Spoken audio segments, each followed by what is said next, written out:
നാം നമ്മളെക്കാൾ സ്നേഹിക്കേണ്ടത് നബിതങ്ങളെയാണ്.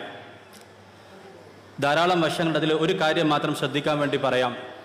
നബി സല്ലല്ലാഹു അലൈഹി വസല്ലമയെ സിയാറത്ത് ചെയ്യുമ്പോഴും നബി സല്ലല്ലാഹു അലൈഹി വസല്ലമയുടെ പേരിൽ സലാത്ത് സലാമുകൾ ചെല്ലുമ്പോഴും ഏകാഗ്രതയോടെ ശ്രദ്ധയോടെ അത് ചെയ്യാനും നബി സല്ലല്ലാഹു അലൈഹി വസല്ലമയുടെ അവസ്ഥകൾ തങ്ങളുടെ ഭൗതികമായ ആത്മീയമായ അതുപോലെ തന്നെ മറ്റു വിശേഷണങ്ങളൊക്കെ മനസ്സിൽ കൊണ്ടുവരാനും പൂർണ്ണമായിട്ടും നബി സല്ലല്ലാഹു അലൈഹി വസല്ലമയുടെ സ്നേഹത്തിൽ ലയിക്കാനും നമുക്ക് സാധിക്കണം.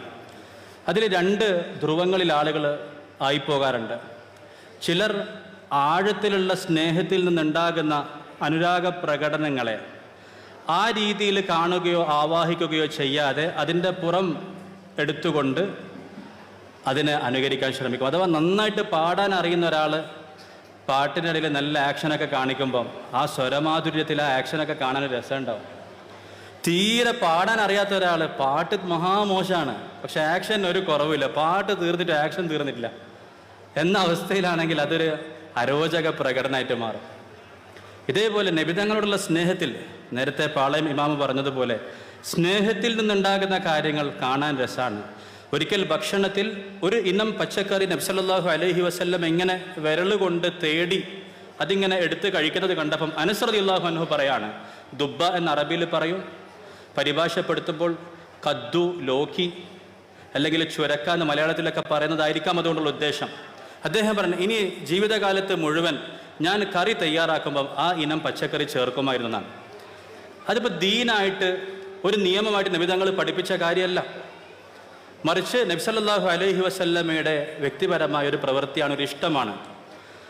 നിങ്ങൾ കദ്ദു ഇഷ്ടപ്പെട്ടാൽ, ദുബ്ബ ഇഷ്ടപ്പെട്ടാൽ സ്വർഗത്തിൽ ഉയർന്ന സ്ഥാനത്തേക്ക് എത്തിച്ചേരും എന്ന് ഹദീസിൽ വന്നിട്ടൊന്നുമില്ല, അങ്ങനെ ഒരു വാഗ്ദാനവും ഇല്ല. എന്നാൽ സ്നേഹം ഉള്ളിൽ വന്നപ്പം ബാഹ്യമായ അനുകരണം വന്നു. ഇന്ന് കളിക്കാരെ ഇഷ്ടപ്പെടുന്നവർ കളി കഴിഞ്ഞാൽ ജേഴ്സി എറിഞ്ഞുതരാൻ പറയും. 90 മിനിറ്റ് കളിച്ച് വിയർത്ത് ആ കളിക്കമ്പ ഇല്ലാത്ത ഒരാൾക്ക് അടുത്ത് വെക്കാൻ പോലും കഴിയില്ല. പക്ഷെ ആ കളിപ്രേമിക്ക് വലിയൊരു സൗഭാഗ്യമായിട്ട് തോന്നാൻ അത് ചേർത്ത് പിടിക്കാൻ എന്തൊരു നാറ്റാണ് ആ ജേഴ്സിക്ക്. പക്ഷെ ആ കളിക്കമ്പക്കാരൻ അതിനോട് ഇഷ്ടം തോന്നാൻ. ഇതേപോലെ മനസ്സിൽ നബി സല്ലല്ലാഹു അലൈഹി വസല്ലമയെ സ്നേഹിക്കുന്ന സഹാബികൾ, താബിഈങ്ങൾ, അവരിൽ നിന്നും സ്നേഹത്തിൻ്റെ പ്രകടനങ്ങളുണ്ടായി. Everything is fair in war and love എന്ന് പറയും. യുദ്ധത്തിലും സ്നേഹത്തിലും പലതും സംഭവിക്കും. ചില ആളുകൾ അതിനെ ആ സ്നേഹമില്ലാതെ അനുകരിക്കുമ്പം ചിലർക്ക് അരോചകമായിട്ട് തോന്നുന്നു, ചിലർ അതിൽ അന്ധവിശ്വാസങ്ങളിലേക്ക് പോകുന്നു, ചിലർ എല്ലാത്തിനെയും സമൂലം എതിർത്ത് കളയുന്നു. അഹ്ലുസുന്നയുടെ ഇമാമുമാർ പറഞ്ഞു, നമ്മൾ ഇത്രയൊക്കെ പോകാവൂ, സ്നേഹം അതിര് കവിഞ്ഞു പോയവരുടെ പ്രവൃത്തികൾ ആ രീതിയിൽ കാണണം, അതിനെ പിൻപറ്റാൻ നിൽക്കരുതെന്ന് നമുക്ക് പഠിപ്പിച്ചു തന്നു.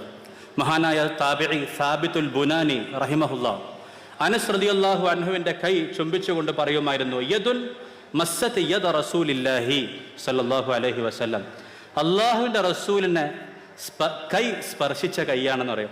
ഇപ്പം കൈ സ്പർശിച്ച കൈ എന്ന് പറഞ്ഞുകൊണ്ട് അങ്ങനെ ഒരു പ്രവൃത്തി നടത്താൻ ദീനിൽ പഠിപ്പിച്ചിട്ടില്ല. സഹാബികളുടെ ധാരാളം പ്രവൃത്തികളുണ്ട് അങ്ങനെ. അബൂ മഹ്ദൂറ റളിയല്ലാഹു അൻഹു നബി സല്ലല്ലാഹു അലൈഹി വസല്ലമ കൈവച്ച ഭാഗം തലയിൽ ആ ഭാഗത്തെ മുടി വെട്ടില്ലായിരുന്നു. കാരണം നബിതങ്ങളുടെ കരസ്പർശം വീണ മുടിയാണത്, അതിനങ്ങനെ തന്നെ സൂക്ഷിച്ചു. ബാക്കി ഭാഗത്തെ മുടി വെട്ടുമായിരുന്നു. ബാഹ്യമായിട്ട് നോക്കുകയാണെങ്കിൽ, നിയമം പറഞ്ഞ് നോക്കുകയാണെങ്കിൽ നബി സല്ലല്ലാഹു അലൈഹി വസല്ലമയുടെ അധ്യാപനത്തിനെതിരാണ് ആ പ്രവൃത്തി എന്ന് വേണമെങ്കിൽ പറയാം. എന്നാൽ തങ്ങളോടുള്ള സ്നേഹത്തിൻ്റെ പേരിൽ തങ്ങൾ സ്പർശിച്ച ആ ഭാഗത്തെ മുടി അദ്ദേഹം വെട്ടാതിരുന്നു എന്ന് ഹദീസുകളിൽ കാണാൻ സാധിക്കും. ഇങ്ങനെ ധാരാളം പ്രവൃത്തികൾ. മുആവിയത്ത് ഇബ്നു ഖുറ എന്ന് പറയുന്നൊരു സഹാബി അദ്ദേഹത്തിൻ്റെ മകൻ നബി സല്ലല്ലാഹു അലൈഹി വസല്ലമയുടെ സദസ്സിലേക്ക് വന്നപ്പം കണ്ടത്, ഉപ്പയും മകനുമാണ്, നബിതങ്ങളുടെ കുപ്പായമാറിൻ്റെ മുകൾ ഭാഗം അഥവാ ബട്ടൺ പോലുള്ള ഭാഗം ഒന്ന് തുറന്നു വെച്ചിരിക്കുകയാണ്. തങ്ങൾ എന്തോ ആവശ്യത്താൽ അത് തുറന്നു വെച്ചു. ഈ ഉപ്പയും മകനും ജീവിതകാലം മുഴുവൻ അവരുടെ സ്റ്റൈലായിട്ട് സ്വീകരിച്ചു. നബിതങ്ങൾ അവരാദ്യം കണ്ട രീതിയിൽ തന്നെ. ഞാൻ നേരത്തെ പറഞ്ഞതുപോലെ മനസ്സിൽ നബിതങ്ങളെ കാത്തു സൂക്ഷിക്കുന്നവർ അതൊക്കെ ചെയ്യുമ്പോൾ അതിന് രസമുണ്ട്. സുബഹിക്കോ അസ്റിനൊന്നും പള്ളിയിലെത്താത്തവർ, രാത്രി തബാറയോ സജദയോ ഓതാത്തവർ, നബിതങ്ങൾ നമസ്കരിച്ചതുപോലെ തഹജ്ജുദ് നമസ്കരിക്കാൻ ശ്രമിക്കാത്തവർ, ഒരു പ്രകടനമായിട്ട് മാത്രം ഇത്തരം കാര്യങ്ങൾ ചെയ്യാൻ ശ്രമിക്കുക. ഞാൻ നേരത്തെ പറഞ്ഞതുപോലെ പാട്ട് പോരാത്ത ആൾ ആക്ഷൻ കാണിക്കുന്നത് പോലെ പാട്ട് തീർന്നിട്ടും ആക്ഷൻ കഴിഞ്ഞില്ല എന്ന് പറയുന്ന രീതിയിൽ കാണുന്നവർക്കും അതുപോലെ തന്നെ എന്താണ് ഇങ്ങനെ ദീനിലുണ്ടോ എന്നൊക്കെ ആളുകൾക്ക് സംശയങ്ങളൊക്കെ ഉണ്ടാകും. സ്നേഹത്തെക്കുറിച്ച് അറിഞ്ഞാൽ സ്നേഹമുള്ളവരുടെ പ്രവൃത്തികളെക്കുറിച്ച് അറിഞ്ഞാൽ ആ അർത്ഥത്തിൽ, ആ ഒരു തലത്തിൽ അതിനെ മനസ്സിലാക്കാനും രണ്ട് ധ്രുവങ്ങളിൽ നിന്ന് മാറി നിന്നുള്ള അനാവശ്യ ചർച്ചകൾ ഒഴിവാക്കാനും ഈ ഉമ്മത്തിന് സാധിക്കും. അള്ളാഹു അതിന് തൗഫീക്ക് നൽകുമാറാകട്ടെ. നബി സല്ലല്ലാഹു അലൈഹി വസല്ലമയെ കുറിച്ച് കേൾക്കുമ്പോഴേക്ക് വിമർശകർ പറയാറുള്ളത് 6-ാം നൂറ്റാണ്ടിലേക്ക് കൊണ്ടുപോവാണോ എന്നാണ്. അല്ല, 6-ാം നൂറ്റാണ്ടിലുള്ളവരെ ഉത്തമ മനുഷ്യരാക്കി മാറ്റിയതാണ്. ആധുനിക മനുഷ്യരിൽ ഉത്തമരായിരിക്കുന്ന ആളുകൾ പഠിക്കുന്ന പാഠങ്ങൾ നബി സല്ലല്ലാഹു അലൈഹി വസല്ലം നമുക്ക് പഠിപ്പിച്ചു തന്നു. വിശദമായിട്ട് നമ്മൾ ചർച്ച ചെയ്യേണ്ട വിഷയമാണ്. കുറഞ്ഞ മിനിറ്റിൽ 20 മിനിറ്റാണ് ഇവിടെ അനുവദിച്ചത്. അതിനുള്ളിൽ ചില കാര്യങ്ങൾ മാത്രം സൂചിപ്പിക്കുകയാണ്. എത്ര ഉദാത്തമായ പാഠങ്ങൾ നബി സല്ലല്ലാഹു അലൈഹി വസല്ലം നമുക്ക് ഓരോ തലത്തിലും പഠിപ്പിച്ചു തന്നു എന്ന് മനസ്സിലാക്കാൻ വേണ്ടി മാത്രം ഒരു 10 സാമ്പിൾ നിബിധങ്ങളെക്കുറിച്ച് ഭാവിയിൽ നമ്മൾ കൂടുതൽ പഠിക്കാൻ, ഇനി അങ്ങോട്ട് കൂടുതൽ മനസ്സിലാക്കാൻ, തങ്ങളെ സ്നേഹിക്കാൻ വേണ്ടി. വിശ്വാസപരമായ കാര്യങ്ങൾ നമ്മൾ നോക്കുമ്പോൾ സൂറത്തുൽ അൻആം ഷിർക്കിൻ്റെ പൊയ്മുഖം കാണിക്കുകയാണ്. സൂറത്തുൽ അൻആമിൽ ഷിർക്ക് ചെയ്യുന്നവർക്ക് ആചാരങ്ങളാണ്, കുറേ കണക്കുകളാണ്. അത് അന്നും ഇന്നും അങ്ങനെയാണ്. ഇന്ന ദിവസത്തിൽ ഇന്ന ഭക്ഷണം കഴിക്കരുത്, ഇന്ന മൃഗത്തിൻ്റെ പുറത്ത് കയറരുത്, ഇന്ന ഭക്ഷണം പുരുഷന്മാർക്ക് കഴിക്കാം, സ്ത്രീകൾക്ക് കഴിക്കരുത്, കുറേ കണക്കുകൾ. ഖുർആൻ ചോദിക്കണം, ഇത് ആര് പറഞ്ഞതാണ്? ഇതേത് പ്രവാചകൻ പഠിപ്പിച്ചതാണ്? ഇത് ഏത് ഗ്രന്ഥത്തിലാണ്? അതങ്ങനെയാണ്. ആചാരങ്ങളൊക്കെ സംരക്ഷിക്കപ്പെടണം. നമുക്ക് നബിതങ്ങൾ പറയണം, ഖുൽ, നബിയെ പറയുക, തആലൗ, നിങ്ങൾ ഉയർന്നു വരൂ, ഞാൻ നിങ്ങൾക്ക് പഠിപ്പിച്ചു തരാം എന്താണ് പാലിക്കേണ്ടതെന്ന്. അള്ളാഹുവിനെ മാത്രം ആരാധിക്കുകയും ശേഷം 9 കൽപ്പനകൾ പറഞ്ഞു. കുറേ കണക്കുകളും കുറേ ചിട്ടകളും പാലിക്കലല്ല, മറിച്ച് ഉദാത്തമായ മൂല്യങ്ങൾ പാലിക്കലാണ് ആത്മീയത. അതാണ് വിശ്വാസം എന്ന് പറഞ്ഞു. ഇവർ ഹജ്ജിന് പോയി തിരിച്ചു വന്നാൽ വീടിൻ്റെ മുൻഭാഗത്തൂടെ കയറാതെ പുറകുഭാഗത്തൂടെ കയറും. വഅ്തുൽ ബുയൂത മിൻ അബ്വാബിഹ, വീടിൻ്റെ വാതിൽ മുമ്പിൽ വെച്ചത് ഉള്ളിൽ കയറാൻ വേണ്ടിയാണ്, പുറകിൽ അടുക്കള പണിക്ക് വേണ്ടി വെച്ച വാതിലത്. അപ്പോൾ ഇങ്ങനെയുള്ള ആചാരങ്ങളെല്ലാം. മറിച്ച് നിങ്ങൾ കളവ് പറയരുത്, നിങ്ങൾ വ്യഭിചരിച്ചു കുടുംബത്തെ വഞ്ചിക്കരുത്, നിങ്ങൾ കൊലപാതകം നടത്തരുത്, നിങ്ങൾ സന്താനങ്ങളെ ദാരിദ്ര്യം ഭയന്ന് വധിച്ചു കളയരുത്. ഇതൊക്കെയാണ് വിശ്വാസത്തിൻ്റെ ഭാഗമായി, ആത്മീയതയുടെ ഭാഗമായി നിങ്ങൾ ചെയ്യേണ്ട കാര്യങ്ങളെന്ന് സൂറത്തുൽ അൻആമിൻ്റെ അവസാനത്തിൽ കൺക്ലൂഷനായിട്ട് പറയുകയാണ്. കുൽ തആലൗ, നിങ്ങൾ ഉയർന്നു ചിന്തിക്കുക, നിങ്ങൾ ഉയർന്നു വരൂ എന്ന് പറഞ്ഞുകൊണ്ട് അന്ധവിശ്വാസങ്ങളിൽ ആചാരബന്ധിതമായി കഴിഞ്ഞിരുന്ന സമൂഹത്തിന് ആത്മീയ ചൈതന്യം, വിശ്വാസത്തിൻ്റെ ചൈതന്യം പഠിപ്പിച്ചു കൊടുത്തു. അതുപോലെ തന്നെ ആത്മീയ ഭൗതിക സമന്വയം നടത്തി. ആത്മീയ ഭൗതിക സമന്വയം, ഭാര്യ മക്കളുമായി ചേർന്നുള്ള ജീവിതം വിശ്വാസത്തിൻ്റെ പകുതിയോ 2/3 ആണെന്ന് പഠിപ്പിച്ചു. നിങ്ങൾ ചെലവഴിക്കുന്ന നാണയങ്ങളിൽ ഏറ്റവും ശ്രേഷ്ഠമായത് കുടുംബത്തിന് വേണ്ടി ചെലവഴിക്കുന്നതാണെന്ന് പഠിപ്പിച്ചു. അങ്ങനെ വിശ്വാസത്തെ മനുഷ്യൻ്റെ ജീവിതവുമായി ബന്ധിപ്പിച്ചു, ദീനിനെ ജീവിതവുമായി ബന്ധിപ്പിച്ചു. കച്ചവടം ദീനാണെന്ന് പഠിപ്പിച്ചു. നിങ്ങളുടെ സമ്പത്ത് ബുദ്ധിയില്ലാത്ത ആളുകളുടെ കയ്യിൽ കൊടുത്ത് പാഴാക്കി കളയരുതെന്ന് പഠിപ്പിച്ചു. അങ്ങനെ ആത്മീയ ഭൗതിക സമന്വയം നടത്തി. ഇൻ്റഗ്രേറ്റ് ചെയ്യാന്ന് പറയില്ല, ഇൻ്റഗ്രേറ്റഡ് ആണ്. ഇബാദത്ത് നിർവഹിക്കുന്ന സ്ഥലത്ത് തങ്ങളത് കാണിച്ചു തന്നു. മിമ്പർ നിറങ്ങി വന്ന് പേരമക്കളെ കളിപ്പിച്ചു. കുട്ടികൾ കരയുന്ന ശബ്ദം കേട്ടപ്പം നമസ്കാരം ലഘൂകരിച്ചു. ആ ഉമ്മക്കുണ്ടാകുന്ന പ്രയാസം പരിഗണിച്ചുകൊണ്ട് ഞാൻ നമസ്കാരം ലഘൂകരിച്ചതാണെന്ന് പറഞ്ഞു.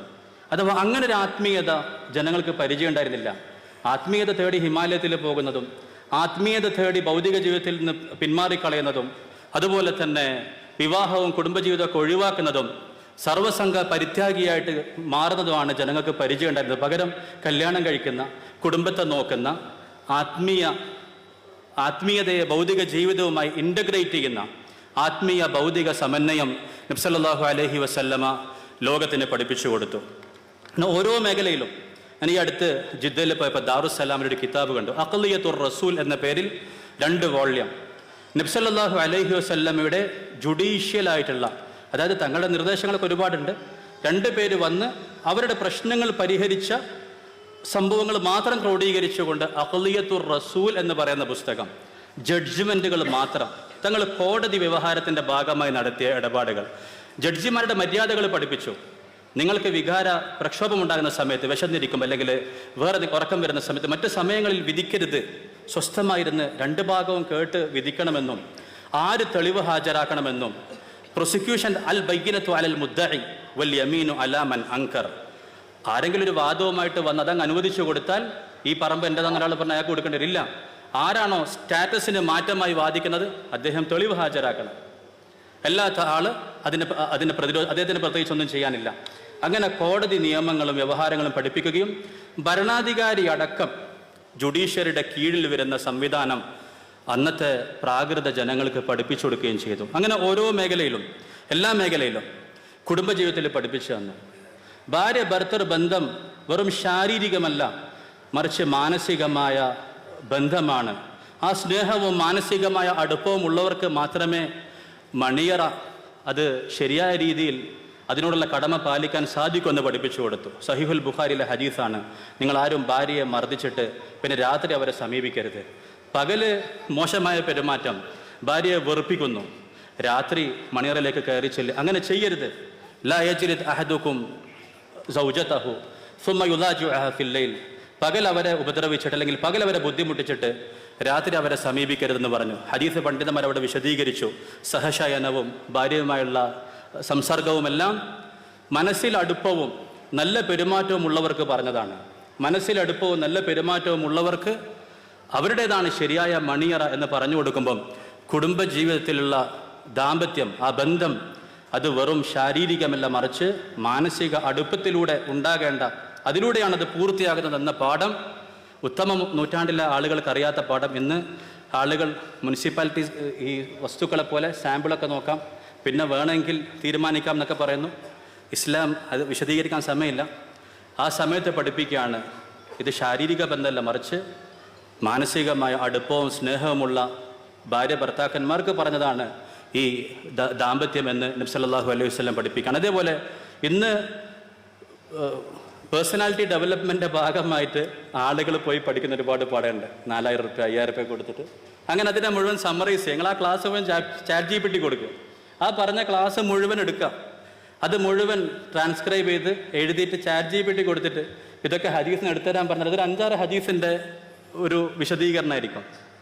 നാളുകൾ പറയാണ് നേരത്തെ ഉറങ്ങണം, നേരത്തെ എഴുന്നേൽക്കണം, കുറച്ച് സമയം ധ്യാനിക്കണം, അതുപോലെ തന്നെ നെഗറ്റീവ് തോട്ടുകൾ ഒഴിവാക്കണം എന്നൊക്കെ പറഞ്ഞാൽ റിയാദു സാലിഹീൻ വായിക്കുകയാണെങ്കിൽ നമ്മൾ ദിവസവും കേൾക്കുന്ന കുറേ ഹദീസാണത്. സുബഹ് നിസ്കരിക്കണം എന്നർത്ഥം.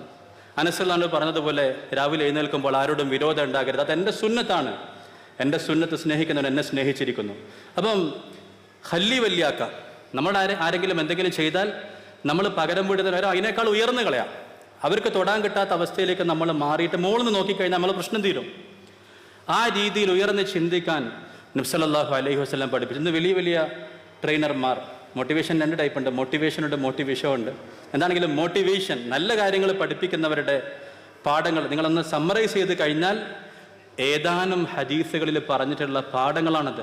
അപ്പം പേഴ്സണാലിറ്റി ഡെവലപ്മെൻറ്റ് വേണ്ട ആധുനിക പാഠങ്ങളെന്ന് പറഞ്ഞിരുന്ന മനുഷ്യൻ പഠിപ്പിക്കുന്ന സംഗതികൾ നബി സല്ലല്ലാഹു അലൈഹി വസല്ലമ അന്നത്തെ ജനങ്ങൾക്ക് എല്ലാ കാലത്തേക്കുമായിട്ട് പഠിപ്പിച്ചു കൊടുത്തു. എങ്ങനെ ടീം ഉണ്ടാക്കണമെന്ന് പഠിപ്പിച്ചു. ഒരാൾക്കൊരു ഉയർന്ന ലക്ഷ്യമുണ്ടെങ്കിൽ ആ വ്യക്തിക്ക് വേണ്ടത് ഡെലിഗേഷനാണ്. ഓരോ കാര്യങ്ങൾക്കും വിശ്വസ്തരായ നല്ല ആളുകളെ കിട്ടിയാൽ മാത്രമേ ലോകത്ത് ഒരാൾക്ക് അദ്ദേഹത്തിൻ്റെ പ്രവർത്തന മേഖലയെ സ്കെയിലപ്പ് ചെയ്യാൻ പറ്റുള്ളൂ. അല്ലെങ്കിൽ ഒരു കടയായിട്ടിരിക്കുക, അല്ലെങ്കിൽ ഒരു ചെറിയ സംരംഭമായിട്ടിരിക്കുക എന്നല്ലാതെ 100 ബ്രാഞ്ചുള്ള ഒരു വിദ്യാഭ്യാസ സ്ഥാപനം, 200 ബ്രാഞ്ചുള്ള ഒരു ധനകാര്യ സ്ഥാപനം, അല്ലെങ്കിൽ ഒരു കച്ചവട സ്ഥാപനം എങ്ങനെ ഉണ്ടാക്കിയെടുക്കും? അതിന് ടീം വേണം, അതിന് ഡെലിഗേഷൻ വേണം. നബി സല്ലല്ലാഹു അലൈഹി വസല്ലമക്ക് അള്ളാഹു ഏൽപ്പിച്ചതിനേക്കാൾ വലിയ ജോലി ലോകത്തില്ല. കാലാകാലത്തേക്ക് ലോകത്ത് വരുന്ന എല്ലാവരെയും അവർക്ക് ദീനെത്തിച്ചു കൊടുക്കണം എന്ന് പറഞ്ഞപ്പം നബി സല്ലല്ലാഹു അലൈഹി വസല്ലമ സഹാബികളെ വാർത്തെടുത്തു. തങ്ങൾ യമനിൽ പോയിട്ടില്ല, തങ്ങളുടെ പ്രതിനിധി മുആദ് ബിൻ ജബൽ പോയിട്ടുണ്ട്. തങ്ങൾ ഈജിപ്തിലേക്ക് പോയില്ല, തങ്ങളുടെ പ്രതിനിധി അംർ ബിൻ ആസ് പോയിട്ടുണ്ട്. അങ്ങനെ നബി സല്ലല്ലാഹു അലൈഹി വസല്ലമ പോയി ചെയ്യേണ്ട ജോലികൾ ചെയ്യാൻ പാകത്തിൽ സഹാബികൾ, അവർക്ക് കൊടുത്ത പേര് തന്നെ ഉയർന്ന പേരാണ്. ശിഷ്യന്മാർ എന്നല്ല, അനുയായികൾ എന്നല്ല, അസ്ഹാബാണ്. സഹാബ എന്ന് പറഞ്ഞാൽ കൂടെ ഉള്ളവരെന്നർത്ഥം. ഇന്ന് ഒരു പാർട്ടിയുടെ വാക്കായതുകൊണ്ട് സഖാക്കൾ എന്ന് വേണമെങ്കിൽ പറയാം. അതായത് മൂത്ത ആളെയും ഇളയ ആളെയും എല്ലാവരെയും ഒരുപോലെ വിളിക്കാൻ പറ്റുന്ന പേരാണ് സഖാവ്. അത് ഇന്ന് മലയാളത്തിലൊരു പ്രത്യേക പാർട്ടിൻ്റെതായതുകൊണ്ട് നമ്മളത് പറയുന്നില്ല. സാഹിബ് എന്ന് അറബിയിൽ പറയുന്ന വാക്ക് സാഹിബ്. അസ്ഹാബ് എന്ന് പറഞ്ഞാൽ ഉസ്താദിനെയും പറയാം, ശിഷ്യനെയും പറയാം, കൂടെ പഠിക്കുന്ന ആളെയും പറയാം, എല്ലാവരെയും പറയാം. എല്ലാവരും ഒന്നായി മാറി, ഒരു ടീമായിട്ട് മാറി. നബി സല്ലല്ലാഹു അലൈഹി വസല്ലമയെ തിരിച്ചറിയാൻ പറ്റുന്നില്ലെന്ന് പറഞ്ഞപ്പോഴാണ് തങ്ങൾക്ക് ഇരിക്കാൻ വേണ്ടി ഒരു ഇരിപ്പിടം കൊടുത്തത്. അല്ലെങ്കിൽ വന്ന് ചോദിക്കേണ്ടി വരുമായിരുന്നു, മൻ മിൻകും മുഹമ്മദ്, നിങ്ങളുടെ കൂട്ടത്തിൽ ആരാണ് മുഹമ്മദ് എന്ന് ചോദിക്കേണ്ട അവസ്ഥയിൽ ഒരു ടീമിൻ്റെ കൂടെ നിന്ന് എങ്ങനെ ഈ വലിയ ലക്ഷ്യം പൂർത്തിയാക്കാമെന്നുള്ള പാഠങ്ങൾ, ടീം മാനേജ്മെൻറ്റിൻ്റെ അതുപോലെ തന്നെ ഡെലിഗേഷൻ്റെ പാഠങ്ങൾ നബി സല്ലല്ലാഹു അലൈഹി വസല്ലം നമുക്ക് പഠിപ്പിച്ചു തന്നു. ഇനി തങ്ങളുടെ മഷൂറകൾ, കൂടിയാലോചനകൾ നോക്കിക്കഴിഞ്ഞാൽ മീറ്റിംഗ് എങ്ങനെ നടത്തണം നമുക്ക് മനസ്സിലാക്കാൻ പറ്റും. എങ്ങനെ ആയിരിക്കണം ഒരു മീറ്റിംഗ്? സൂറത്തു ആലി ഇമ്രാനിൽ ഉഹദിലുണ്ടായ തിരിച്ചടിയുമായി ബന്ധപ്പെട്ട് തങ്ങൾക്ക് നൽകിയ നിർദ്ദേശം, അങ്ങ് ലോലഹൃദയനായിരിക്കണം, അതുപോലെ തന്നെ അങ്ങ് സോഫ്റ്റ് സ്പോക്കൺ ആയിരിക്കണം. എല്ലാതെ വന്നാൽ ഫബിമാ റഹ്മത്തി മിനല്ലാഹി വലൗ കുൻത ഫല്ലൻ ഗലീദൽ ഖൽബ്, ഹൃദയ കാഠിന്യമോ സംസാരത്തിൽ കാഠിന്യമുള്ള വ്യക്തിയായാൽ ഇവരൊക്കെ ഓടിപ്പോകും. അതുകൊണ്ട് ഇവരിൽ എന്തെങ്കിലും പിഴവ് സംഭവിച്ചു കഴിഞ്ഞാൽ അവർക്ക് അങ്ങ് മാപ്പ് കൊടുക്കണം. അവർക്ക് വേണ്ടി അങ്ങ് അള്ളാഹുവിനോട് പാപമോചനം തേടണം. എന്നിട്ട് അവരോട് കൂടി ആലോചിക്കണം. എന്ന് പറഞ്ഞാൽ സ്വന്തം ടീമിലുള്ള ആരെങ്കിലും തെറ്റ് സംഭവിച്ചാൽ നബിതങ്ങൾക്കാണ് നിർദ്ദേശമുള്ളത്, അവർക്ക് മാപ്പ് കൊടുക്കണം. അവർക്ക് വേണ്ടി അള്ളാഹുവിനോട് പാപമോചനം തേടണം. എന്നിട്ട് അവരോട് പിന്നെയും കൂടിയാലോചിക്കണം. അങ്ങനെ വളർത്തിയെടുത്തത് കൊണ്ട് ഉഹദിൽ 10 പേര് അവരുടെ ശരീരം കവചമാക്കി തീർത്തുകൊണ്ട് നബി സല്ലല്ലാഹു അലൈഹി വസല്ലം സംരക്ഷിച്ചു. എല്ലായിരുന്നെങ്കിൽ കഠിന ഹൃദയനോ പരുഷമായി സംസാരിക്കുന്ന വ്യക്തിയോ ആയിരുന്നെങ്കിൽ ലൻഫല്ലു മിൻ ഹൗലിക്, ഈ ആത്മാർത്ഥന നടത്തിയവർ മുഴുവനും ഓടിപ്പോകുമായിരുന്നു എന്ന് അള്ളാഹു നിർദ്ദേശിക്കണം. അത് നബി തങ്ങൾ നടപ്പിലാക്കി കാണിച്ചു തന്നു. എങ്ങനെ ഒരു ടീമിനെ വാർത്തെടുത്ത് വലിയ വലിയ ലക്ഷ്യങ്ങൾ പൂർത്തിയാക്കാം എന്ന് പഠിപ്പിച്ചു തന്നു. അതുപോലെ പ്രൊഫഷണലിസം പഠിപ്പിച്ചു. ഇന്നല്ലാഹ കതബൽ ഇഹ്സാന ഫീ കുല്ലി ഷൈ, എല്ലാ കാര്യങ്ങളും നന്നായി ചെയ്യണമെന്ന് അള്ളാഹു തീരുമാനിച്ചിരിക്കുന്നു. അള്ളാഹു നിങ്ങൾക്ക് നിർബന്ധാക്കിയിരിക്കുന്നു. അപ്പോൾ നമ്മളൊരു സ്റ്റേജ് സംഘടിപ്പിക്കുകയാണെങ്കിൽ അന്വേഷിക്കണം സൗണ്ടുകാരോട്, നല്ല മൈക്ക് ഏതാണ്, നല്ല ബോക്സ് ഏതാണ്, ഇവിടുത്തെ നല്ല ഹോൾ ഏതാണ്. അങ്ങനെ അന്വേഷിക്കുന്നത് ദീനാണെന്ന് പഠിപ്പിച്ചു തന്നു. അത് നിങ്ങൾ കച്ചവടത്തിലാണെങ്കിലും കുടുംബത്തിലാണെങ്കിലും ഒക്കെ തന്നെ വിലപിടിപ്പുള്ള നല്ല പറയുന്നത്, ആഡംബരം നല്ല പറയുന്നത്, മറിച്ച് നല്ലത്, ഏറ്റവും നല്ലത്, ഒരു നന്മ ഉണ്ടല്ലോ എല്ലാത്തിലും, മോശമാകാത്ത രീതിയിൽ ചെയ്യാൻ പഠിപ്പിക്കും. ഇന്നല്ലാഹ കതബൽ ഇഹ്സാന ഫീ കുല്ലി ഷൈ, എല്ലാ കാര്യങ്ങളും നല്ല രീതിയിൽ ചെയ്യാൻ അള്ളാഹു നിയമമാക്കിയിരിക്കുന്നു. നബിതങ്ങളുടെ സദസ്സിലേക്ക് ഒരു സംഘം വന്നു. അവർ ഇസ്ലാം സ്വീകരിച്ചു, പക്ഷേ നബിതങ്ങളെ കണ്ടിട്ടില്ലായിരുന്നു. ആവേശത്താൽ, നബിതങ്ങളെ കാണാനുള്ള സ്നേഹത്താൽ പലരും ഓടി സദസ്സിൽ വന്നിരുന്നു. അതിലുള്ള നേതാവ് മൃഗത്തെ കൊണ്ടുപോയി കെട്ടി അതിനുള്ള ഭക്ഷണമൊക്കെ തയ്യാറാക്കി മേയാനുള്ള സൗകര്യം ചെയ്ത് കുളിച്ച് വസ്ത്രമൊക്കെ മാറ്റി സദസ്സിലേക്ക് വന്നിരുന്നു. നബിതങ്ങൾ പറഞ്ഞു സല്ലല്ലാഹു അലൈഹി വസല്ലം, നിങ്ങളിൽ 2 ഗുണങ്ങളുണ്ട്, അത് അള്ളാഹു ഇഷ്ടപ്പെടുന്ന കാര്യങ്ങളാണ്. ഇന്ന ഫീക ഹസ്ലത്തൈൻ, താങ്കളിൽ 2 ഗുണങ്ങളുണ്ട്, അത് അള്ളാഹു ഇഷ്ടപ്പെടുന്നു. അത് അവധാനതയാണ്. ഈ അവധാനത, ഈ അടുക്കും ചിട്ടയും അള്ളാഹു ഇഷ്ടപ്പെടുന്ന, അത് ബാക്കിയുള്ളവരെന്താ ചെയ്തത്? നബിതങ്ങളുള്ള സ്നേഹത്തിലാണ് വന്നത്. അവർ കുളിച്ച് വസ്ത്രം മാറ്റി മൃഗത്തിന് ഏർപ്പാടൊന്നും ചെയ്യാതെ സദസ്സിലേക്ക് ഓടിച്ചാടി വന്നു, ആവേശം കാണിച്ചു. പക്വതയോടെ പെരുമാറിയ നേതാവിനോട് തങ്ങൾ പറഞ്ഞു, ഈ 2 ഗുണങ്ങൾ അള്ളാഹു ഇഷ്ടപ്പെടുന്ന കാര്യങ്ങളാണെന്ന് പഠിപ്പിച്ചു കൊടുത്തു. അതുപോലെ ഏറ്റവും പ്രധാനമായ സംഗതി, ഇന്നും ലോകത്ത് നിറത്തിൻ്റെ പേരിൽ, ജാതിയുടെ പേരിൽ, രാജ്യങ്ങളുടെ പേരിൽ മനുഷ്യർക്കിടയിൽ ഉച്ചനീചത്വങ്ങൾ നടത്തുമ്പം നബി സല്ലല്ലാഹു അലൈഹി വസല്ലം മനുഷ്യർ ഒന്നാണെന്ന് പഠിപ്പിച്ചു. ലാ ഫദ്ല ലി അറബിയ്യൻ അല അജമിയ്യൻ വലാ ലി അജമിയ്യൻ അല അറബിയ്യൻ, ഒരു അനറബിക്ക് അറബിയേക്കാളും ഏതെങ്കിലും നിറത്തിന്റെ പേരിലോ ആർക്കും ഒരു ശ്രേഷ്ഠതയുമില്ല ജീവിതത്തിലുള്ള വിശുദ്ധി കൊണ്ടല്ലാതെ. കുല്ലുക്കും മിൻ ആദം വ ആദം മിൻ തുറാബ്, എല്ലാവരും ആദമിന്റെ മക്കളാണ്. ആദമാകട്ടെ മണ്ണിൽ നിന്നാണ്. അല്ലാതെ തലയിൽ നിന്ന് കുറച്ച് പേര്, കയ്യിൽ നിന്ന് കുറച്ച് പേര്, തൊടയിൽ നിന്ന് കുറച്ച് പേര്, പാദത്തിൽ നിന്ന് കുറച്ച് പേര്, തലയിൽ നിന്ന് വന്നവർ പണ്ഡിതന്മാരാകും, കാലിൽ നിന്ന് വന്നവർ വേദം പഠിക്കരുത് തുടങ്ങിയ കാര്യങ്ങൾ പഠിപ്പിച്ചില്ല. മറിച്ച് അടുത്ത തലമുറയിൽ സംഭവിച്ചെന്താണെന്നറിയോ? ഒരു തലമുറ കഴിഞ്ഞപ്പോഴേക്ക് മുസ്ലിം ലോകത്തെ എല്ലാ നേതാക്കളും അടിമമോചനം നേടിയവരായിട്ട് മാറി. എല്ലാ നേതാക്കളും. രാജാവ് ചോദിക്കാൻ അവസാനം ഇമാം സുഹരിയോട്, എന്താണ് അവസ്ഥ? ഒരാൾ പോലും ഇല്ലേ പ്രാചീന അറബി ഗോത്ര വലിയ കുടുംബക്കാരനാരും ഇല്ലേ? ഇത് അള്ളാഹുവിൻ്റെ ദീനാണ്, ആരും സ്വീകരിക്കുന്നു, അവർ നേതാക്കളാകും. അപ്പോൾ ആ രീതിയിൽ സമൂഹത്തിൽ മനുഷ്യർക്കിടയിൽ സാഹോദര്യം പഠിപ്പിച്ചു, എല്ലാവരും ഒന്നാണെന്ന് പഠിപ്പിച്ചു. ഇന്ന് പോലെ ഞാൻ പറയുന്നത്, നബി വിമർശകരുടെ ഒരു പരാജയം പറയാൻ വേണ്ടി ഒരു സംഭവം പറഞ്ഞുകൊണ്ട് നിർത്താണ്, എൻ്റെ സമയം തീർന്നു. ഈ അടുത്തുണ്ടായിരുന്ന ഒരു സോഷ്യൽ മീഡിയ പ്ലാറ്റ്ഫോമാണ് ക്ലബ് ഹൗസ്. ഇപ്പോൾ നബി തങ്ങളെ പറ്റിയുള്ള വിമർശനങ്ങളൊക്കെ ചുരുങ്ങി വന്ന് ഇപ്പോൾ 2 കാര്യത്തിൽ തീർന്നിരിക്കുകയാണ്. ഒന്ന്, ആയിഷ റളിയല്ലാഹു അൻഹയായിട്ടുള്ള വിവാഹം. അവർ ഭൗതികമായിട്ട്, അതായത് ജൈവശാസ്ത്രപരമായി ഋതുമതിയായതിനു ശേഷമാണ് നബി തങ്ങൾ അവരുമായിട്ട് ജീവിച്ചത്. അവർ പൂർണ്ണ സംതൃപ്തയാണ്, അവരുടെ പിതാവ് സംതൃപ്തനാണ്, തങ്ങൾ എല്ലാവർക്കും സംതൃപ്തിയാണ്. അപ്പം ഇതിനെക്കുറിച്ചുള്ള ചർച്ച നടക്കണമെങ്കിൽ ആദ്യം മൊറാലിറ്റി, ധാർമ്മികത എന്ന വിഷയത്തിൽ ചർച്ച നടക്കണം. അത് ഒബ്ജക്റ്റീവാണോ സബ്ജക്റ്റീവാണോ എന്നുള്ളത്, ഇപ്പോൾ ഫിലോസഫി എന്താണ്, തിയോളജി എന്താണെന്ന് അറിയാത്ത യുക്തിവാദികൾ ഇപ്പോൾ ആദ്യം അത് പഠിച്ചു വരണം. അത് പഠിച്ച് ബാക്കി കാര്യങ്ങൾ തീരുമാനിച്ചാലാണ് ആ ചർച്ച ഒരു ഇഞ്ച് മുമ്പോട്ട് പോകുള്ളൂ. മൊറാലിറ്റി ഒബ്ജക്റ്റീവാണോ സബ്ജക്റ്റീവാണോ എന്ന് തീരുമാനിച്ചതിന് ശേഷമാണ് ആ കാര്യം മുമ്പോട്ട് പോകും. രണ്ടാമത്തേത്, അടിമ സമ്പ്രദായത്തിൽ നബി സല്ലല്ലാഹു അലൈഹി വസല്ലം ഒറ്റയടിക്ക് പൂർണ്ണമായിട്ട് മോചിപ്പിച്ചില്ല എന്നുള്ളതാണ്. അന്നങ്ങനെ മോചിപ്പിച്ചിരുന്നെങ്കിൽ ഇവർ നബിതങ്ങളുടെ ഏറ്റവും വലിയ വിമർശനമായിട്ട് അതിനെ നൂറ്റാണ്ടുകളോളം പറയുമായിരുന്നു. ജനങ്ങളുടെ സമ്പത്തൊക്കെ പാഴാക്കി കളഞ്ഞു, സാമൂഹ്യ വ്യവസ്ഥ തകർത്ത് കളഞ്ഞു. നബി സല്ലല്ലാഹു അലൈഹി വസല്ലം അവർക്ക് അന്തസ്സ് നൽകുകയും അടിമ മോചനത്തിനുള്ള വഴി തുറന്നു കൊടുക്കുകയും ചെയ്തു. അപ്പോൾ അതിൽ ഞാൻ നേരത്തെ പറഞ്ഞ ക്ലബ് ഹൗസ് എന്ന് പറയുന്ന അടുത്തുണ്ടായ ഒരു സോഷ്യൽ മീഡിയ പ്ലാറ്റ്ഫോം ഉണ്ട്. അതിനൊരു പ്രത്യേകത ഉണ്ട്, അതിനൊരു കുഴപ്പമുണ്ട്. ഒരു പ്രത്യേകത എല്ലാവരും ലൈവിൽ കിട്ടും എന്നുള്ളതാണ്. ലൈവായിട്ട് ഓഡിയോ ചർച്ച നടക്കും. Fake I D, fake voice ആയിട്ട് വരാൻ കഴിയില്ലല്ലോ. അപ്പോൾ ഫേക്ക് ഐ ഡി പോയാൽ തന്നെ ഇസ്ലാമിനത്തിലുള്ള വിമർശനം പകുതി തീർന്നു. അതിനുള്ളൊരു കുഴപ്പം എന്ന് പറഞ്ഞാൽ അതിൻ്റെ പേജ് റോള് അതായത് ആരാണ് അഡ്മിൻ, ആരെ റിമൂവ് ചെയ്യാൻ പറ്റുന്നില്ല, ചില അശാസ്ത്രീയത ഉള്ളതുകൊണ്ട് അത് അധികം നിലനിന്നില്ല. പോട്ടെ. അപ്പോൾ അവിടെ ഇസ്ലാം വിമർശകനായ ഒരു ജബ്ബാർ എന്ന് പറയുന്ന വ്യക്തി പറയാണ്, അടിമഭോഗം ഇസ്ലാം ഹലാലാക്കി. അടിമഭോഗം ഇസ്ലാം ഹലാലാക്കി എന്നാൽ അതിൻ്റെ ബാക്കി വശങ്ങളും കൂടെ കേൾക്കണം, അതിൻ്റെ നിബന്ധനകളും നിയമങ്ങളും അതിൻ്റെ ഇമ്പാക്റ്റും കൂടെ കേൾക്കണം. അദ്ദേഹം പറഞ്ഞു, ഒരു സഹാബിക്ക് 70 അടിമ ഉണ്ടായിരുന്നു എന്ന് പറഞ്ഞു. ശേഷം അപ്പം അടിമഭോഗം ഹലാലാക്കി, ഒരു സഹാബിക്ക് 70 അടിമ ഉണ്ടായിരുന്നു, 2ആയി. മൂന്നാമത്തേത് അതിൽ സന്താനങ്ങൾ ഉണ്ടാകാതിരിക്കാൻ അവർ ശ്രദ്ധിച്ചിരുന്നു, കാരണം സമ്പത്ത് നഷ്ടപ്പെട്ടു പോകാതിരിക്കാൻ. ഞാൻ ജബ്ബാർ, നിങ്ങൾ ഈ പറഞ്ഞത് മുഴുവൻ ഇസ്ലാമിൻ്റെ നന്മകളാണ്. അപ്പം അടിമഭോഗം അനുവദിച്ചിട്ടും അവർക്ക് ചില നിയന്ത്രണങ്ങൾ പാലിക്കേണ്ടി വരുമെന്ന് നിങ്ങൾ പറയാണ്. സന്താനം ഉണ്ടാകാതിരിക്കാൻ, ഓക്കെ. സന്താനമുണ്ടായാൽ സമ്പത്ത് കൊടുക്കേണ്ടി വരും. സന്താനമുണ്ടായാൽ ആ കുട്ടി സ്വതന്ത്രനാകും. സന്താനമുണ്ടായാൽ ആ അടിമ സ്ത്രീ സ്വതന്ത്രയുടെ സ്ഥാനത്താകും, ഉമ്മുൽ വലതാകും. പിന്നെ വിൽക്കാൻ പറ്റൂല, സ്വതന്ത്രയുടെ സ്ഥാനത്താണ്, വിൽക്കാൻ പറ്റൂല. ഇദ്ദേഹത്തിൻ്റെ മരണത്തോടെ സ്വതന്ത്രയാണ് പൂർണ്ണമായിട്ടും. ഈ കുഞ്ഞ് സ്വതന്ത്രനാണ് എന്ന് മാത്രമല്ല, ഇത്രയും കാലം ഇവർ മുതലാളിയാണെന്ന് പറഞ്ഞ മുതലാളിൻ്റെ മോനാണ്, സ്വത്തിൽ അവകാശമുണ്ട്. ഞാൻ പറഞ്ഞു, ഇവിടെ നായർ കുടുംബങ്ങളിൽ ബ്രാഹ്മണർ വന്ന് സംബന്ധം നടത്തിയപ്പം കുട്ടി ബ്രാഹ്മണനായില്ല, ബ്രാഹ്മണൻ്റെ സ്വത്തിൽ അവകാശം കിട്ടിയില്ല. എന്തൊരു അനീതിയാണ്! ഒരു അടിമ സ്ത്രീക്ക് പോലും ഒന്നിലധികം ആളുകളുമായിട്ട്, അതായത് ഒരു കാലഘട്ടത്തിൽ പോലും നിൽക്കേണ്ട ആവശ്യമില്ല. ഇവിടെ നായർ സമുദായക്കാരനായ ശശി തരൂർ എഴുതിയതുപോലെ പുറത്ത് പാത്രമുണ്ടോ എന്ന് നോക്കി നിൽക്കേണ്ട അവസ്ഥ നായർ ഭർത്താക്കന്മാർക്ക് ഉണ്ടായിരുന്നെന്ന് അവർ എഴുതിയതാണ്, നമ്മൾ എഴുതിയതല്ല. അതിൻ്റെ പേരിൽ പലരും വോട്ട് ചെയ്യില്ലെന്നൊക്കെ പറഞ്ഞിട്ടല്ല അദ്ദേഹം വോട്ട് കിട്ടി ജയിച്ചു. പിന്നെ അന്നവിടെ ചർച്ചയ്ക്ക് വേണ്ടി നമ്മൾ പറഞ്ഞു, ഇസ്ലാമിൽ അടിമ സ്ത്രീക്ക് നായർ സ്ത്രീയേക്കാൾ അന്തസ്സ് കൊടുത്തിട്ടുണ്ട്. കാരണം ബ്രാഹ്മണന്മാർ വന്നു പോയാൽ കുട്ടി ബ്രാഹ്മണനാകുന്നില്ല, സ്വത്തിൽ അവകാശം ഉണ്ടാകുന്നില്ല. ഇവിടെ ഇത് രണ്ടും ഉണ്ടെന്ന് സമ്മതിച്ചു. പിന്നെ എണ്ണം ശ്വാസം വലിച്ചിട്ട് 70 എന്നാണ് പറഞ്ഞത്. അമേരിക്കൻ പ്രസിഡൻ്റായിരുന്ന തോമസ് ജെഫേഴ്സൺ 600 അടിമ ഉണ്ടായിരുന്നു. അതുപോലെ തന്നെ ഇവർ സ്വാതന്ത്ര്യത്തിൻ്റെ പ്രതീകമാണെന്ന് പറയുന്ന വ്യക്തിക്ക് 300 അടിമ ഉണ്ടായിരുന്നു. വൈറ്റ് ഹൗസ് അടിമകളുടെ കൂടാരായിരുന്നു.